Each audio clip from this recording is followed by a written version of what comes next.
Hello विद्यार्थियों, सुहाना free classes में आप सभी का बहुत बहुत स्वागत है। गुड मॉर्निंग आप सभी को। फिर से मैं आज आपको विनोद बिहारी मुखर्जी, एक बहुत महत्वपूर्ण कलाकार हैं आपके, विनोद बिहारी मुखर्जी।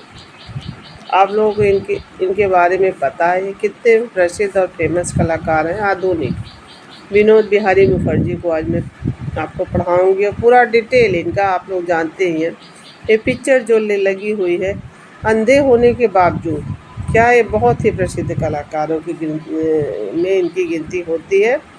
तो देखिए, विनोद बिहारी मुखर्जी का जन्म 1904, कितना 1904, और मृत्यु आपके 1980। ठीक है, इसी के 1-2 साल बाद आपके राम किंकर बैज, उनका कितना अच्छा में है ना। तो थोड़ा जोड़ के आप लोग याद किया करिए। 1906, 1904 उनका है, 1906 उनका है। तो ये विनोद बिहारी मुखर्जी का है। तो यहाँ तक, क्योंकि यहाँ हाईलाइटर लगा हुआ था, इसी वजह से हमको लगा कि शायद आपको ये चीज़ें न दिखाई दे। देखिए, विनोद बिहारी मुखर्जी पीढ़ी के उन सचेत कलाकारों में जो वर्तमान में पीढ़ी के साथ कदम मिलाकर, उन कलाकारों में से जो वर्तमान में भी एक नई पीढ़ी के साथ कदम मिलाकर अविरल गति से आगे बढ़ते हैं, उनके साथ ही आगे बढ़ते हैं। इस तरह इनका, वो पुरानी परंपराओं को नहीं मानते, नई के भी वो अपने अंदर आत्मसात करके आगे बढ़ते हैं। जन्म एवं शिक्षा, तो देखिए इनका जन्म जो है अभी देखा था आपने 1904 में, तो कोलकाता में बेहाला, कहाँ बेहाला नगर में हुआ था। तो विनोद और बेहाला आप लोग याद रखेंगे, कोलकाता के बेहाला में। और वे बाल काल से औपचारिक कला शिक्षा से वंचित रहे। कौन औपचारिक? देखिए, एक औपचारिक होता है, एक अनौपचारिक होता है। तो क्या अनौपचारिक, तो ठीक है, ये क्या किए थे, अनौपचारिक शिक्षा। तो औपचारिक क्या होता है, ये स्कूल से होता है। अनौपचारिक जैसे आपके घर से मिल जाए या किसी माध्यम से मिल जाए। तो ये औपचारिक जो एक शिक्षा होती है उससे वंचित रहे हैं। तो रोग से पीड़ित थे, किंतु अपने आत्मविश्वास से उन्होंने विद्याधन और उपासना की है। तो स्कूल में शायद न शिक्षा ग्रहण किए हो, इसी वजह से औपचारिक तो यही स्कूल वाला होता है, और अनौपचारिक में घर से हुए और किसी माध्यम से, ये सारी अनौपचारिक होती हैं। तो देखिए यहाँ पे इसीलिए औपचारिक यहाँ लिखा गया, क्योंकि इनकी जो रोग से पीड़ित थे, तो वहाँ इनकी शिक्षा कैसे होती है। प्रभाव आपको, इनका प्रभाव क्या है आपको, जो शांति निकेतन में अवनींद्रनाथ गगनेन तथा नंदलाल बोस के आदि के चित्रों में उनकी चित्र प्रणाली से प्रभावित किया। देखिए, अवनींद्रनाथ, गगनेन्द्रनाथ, नंदलाल, ठीक है। साथ ही उनकी कला प्रतिभा विकास के उन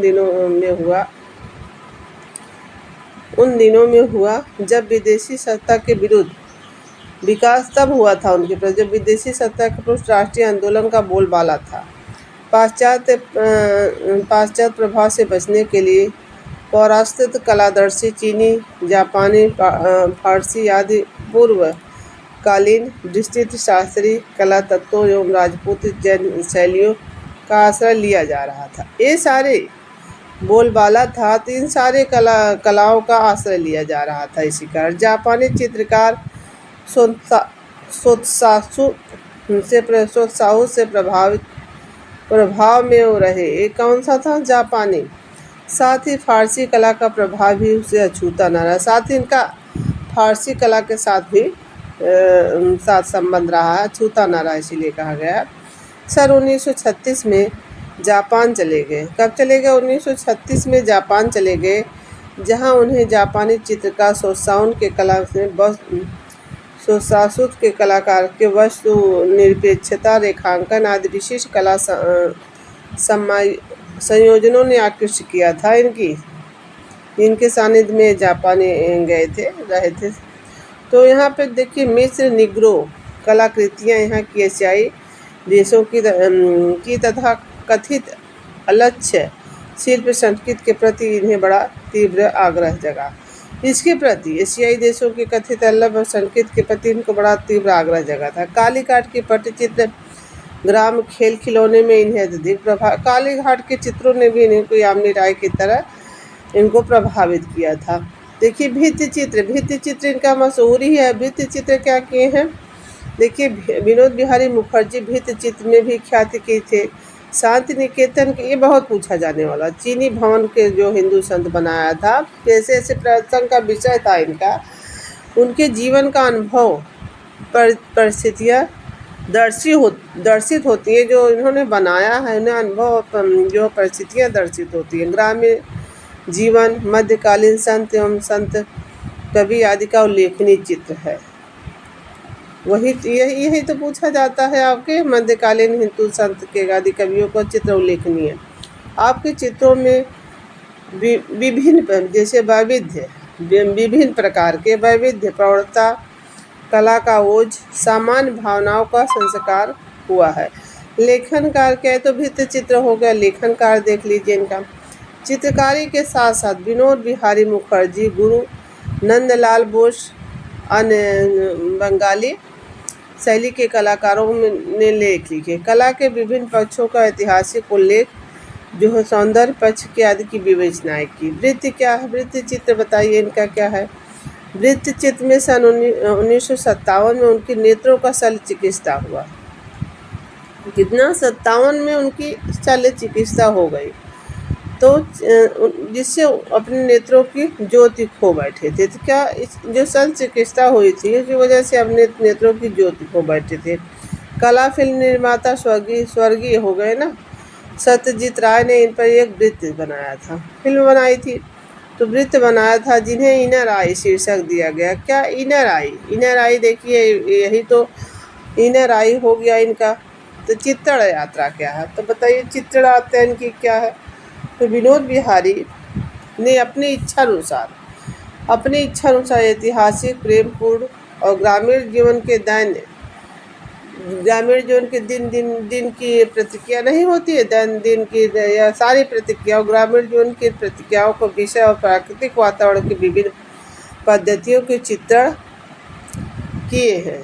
अब ग्रामीण जीवन के पूरा दिन का लेखा, जितना दिन का रहता है, दिन प्रतिदिन का कितने ग्रामीण लोग कैसे कैसे कार्य करते हैं, उसका सारा इन्होंने चित्रित किया था। वे अपनी इच्छा से रेखांकन कोमलता लाते थे, अपनी इच्छा से रेखांकन में कोमलता लाते थे। वही रंग योजना में भी वे बिना किसी दिखावे के मुक्त हस्त से सशक्त तुलिका संचालन द्वारा इच्छा अनुसार रंगों को प्रयोग करते थे, अपनी इच्छा अनुसार। तो देखिए उनकी शैली कलात्मक, लिपिक, लेखन, अशुद्ध चित्रण पद्धति की भात, अशुद्ध चित्रण की भात है उनकी शैली कलात्मक, लिपिक, लेखन। वे अपने चित्रों को लिखते हैं जैसे कवि। इनका जो है देखिए, इनका जो उन्होंने कहा वक्तव्य, जैसे कवि अपने शब्दों को पिरोता है, ठीक है, जैसे कवि अपने शब्दों को पिरोता है। श्री दिनकर कौशिक के उपरोक्त शब्द मुखर्जी के संबंध में सर्वथा उचित है। आपने प्रयोगवादी स्वभाव ने उसे कोलाज पद्धति में कार्य करने का, इनके जो प्रयोग आदमी करता है, जैसे आपके गगनेन्द्र टैगोर नहीं है प्रयोगवादी, तो स्वभाव ने उन्हें क्या कोलाज पद्धति में भी कार्य करने को प्रेरित किया, क्योंकि प्रयोग करेगा तभी तो कोई आदमी अलग से कार्य करेगा। इसके अलावा आपके कास्ट लकड़ी एचिंग में भी कार्य किया, एचिंग मुकुल चंद्र डे ने किया है ना, और ये कास्ट में भी किए थे। और देखिए उपरोक्त सभी बातों से यह प्रतीत होता है कि वे आधुनिक कला में हो रहे परिवर्तन से लगातार प्रभावित रहे। जो आधुनिक कला में परिवर्तन हो रहे हैं, क्योंकि उनके साथ मिलकर चल रहे थे ना, पुरानी परंपराओं के साथ प्रभावित रहे। जयप्पा स्वामी ने उन्हें भारतीय, ये बहुत पूछा जाने वाला, बताइए ये देखिए, भारतीय किसने कहा है, जयप्पा स्वामी ने उन्हें कहा विनोद बिहारी को, भारतीय कला से आधुनिक कला का सेतु बंधु।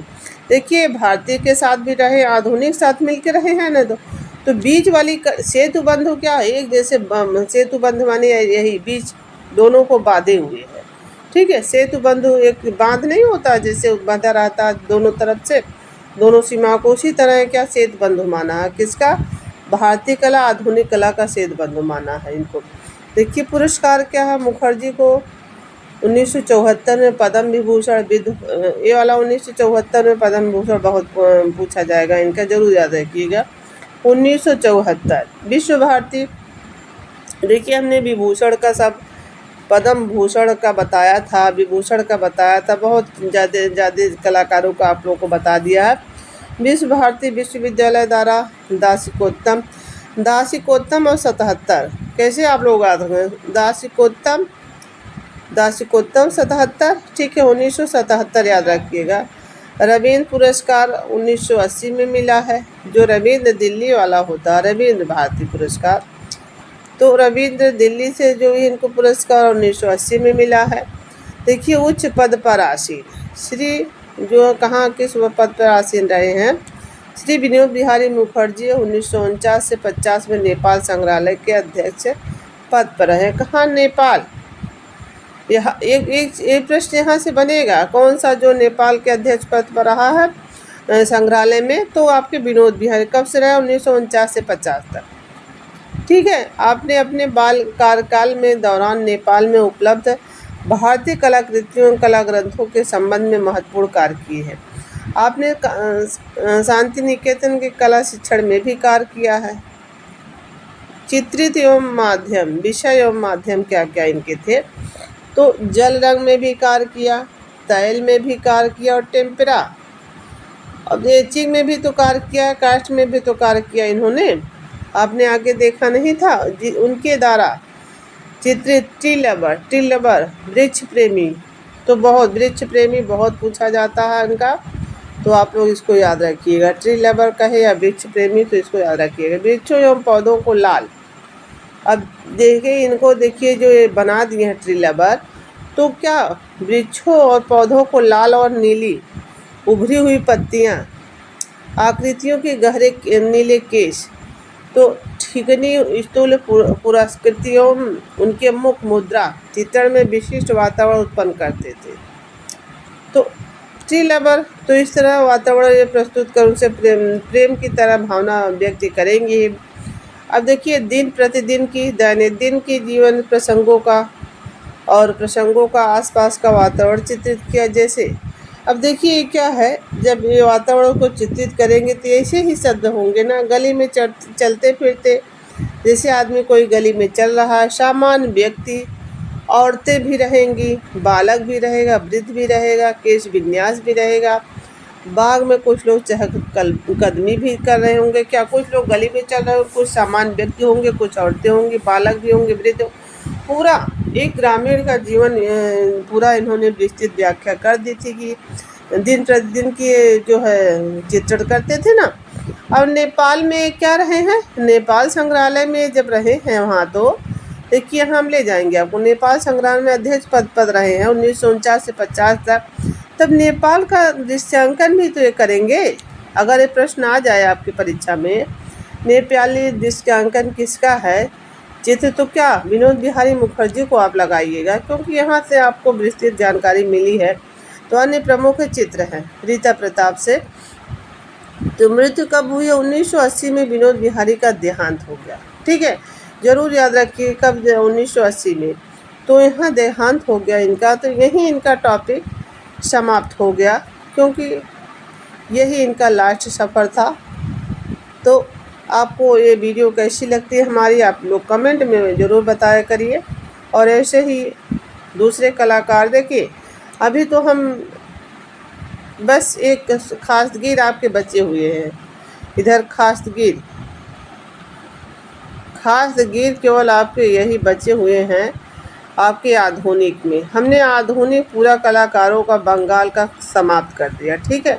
अब हम पढ़ाएंगे आपको एक दिन खासगीर को पढ़ा के, फिर हम आपको मुंबई के कलाकार हुए, दिल्ली शिल्पी चक्र, ये सब सारा टॉपिक चलेगा, दिल्ली शिल्पी चक्र चलेगा, क्योंकि पै ग्रुप हमने पढ़ा दिया आपको रीता प्रताप से। तो ठीक है, पै ग्रुप हमने पढ़ा दिया है, तो इतना टॉपिक हो गया। साथ में इसको पढ़ाने के बाद थोड़ा हम मुग़ल वाला पढ़ाएंगे, जहांगीर, ठीक है, क्योंकि वो टॉपिक हमारा रुक गया है, इधर क्लासें ज़्यादा हो गई थी, इसी वजह से उधर का रुक गया था।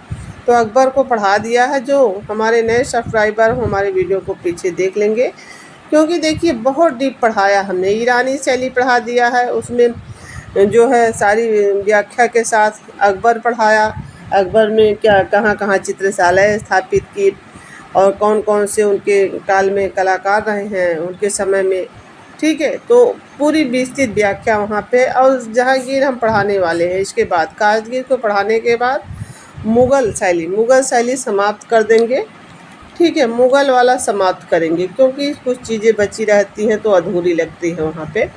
तो मुग़ल को पढ़ाने के बाद फिर इसके बाद राजस्थानी और पहाड़ी भी उधर से हम पढ़ाएंगे, डीपली पढ़ाएंगे आप लोगों को। जो बच्चा अपना देखता रहेगा उसकी तैयारी अच्छी होती रहेगी। धन्यवाद आप सभी का।